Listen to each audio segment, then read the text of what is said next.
Comment un tout petit archipel des Antilles a pu financer les soins de santé offerts aux plus de 70 ans et aux moins de 5 ans grâce à l'intelligence artificielle? L'incroyable histoire d'Anguilla.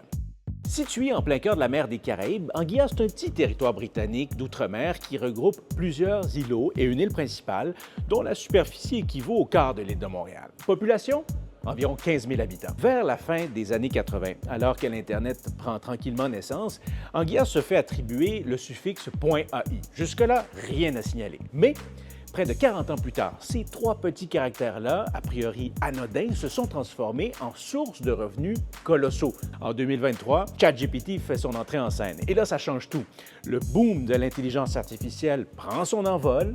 Instantanément, la valeur du .ai monte en flèche. Subitement, partout dans le monde, il y a des entreprises d'IA qui veulent à tout prix ajouter le domaine .ai à la toute fin de leur adresse web.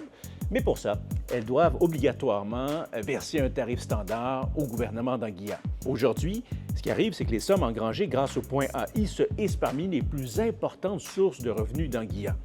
Je me suis entretenu avec José Vanterpool.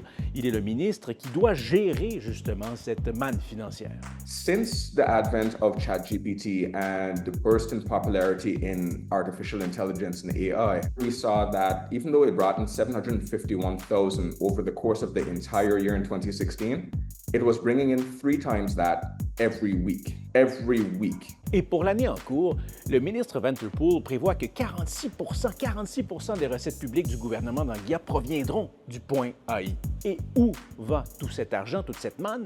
Bien, concrètement, les revenus générés par l'IA ont permis au gouvernement local d'investir dans les infrastructures, de mettre en œuvre des programmes sociaux et, comme je le disais tantôt, de financer les soins de santé offerts aux plus de 70 ans et aux moins de 5 ans. En plus des mesures sociales, une part de la fortune générée par le .ai sert aussi à financer un fonds de prévoyance en cas d'imprévu, et ça, c'est fondamental pour ce petit territoire qui est touché par des ouragans de plus en plus nombreux et de plus en plus dévastateurs.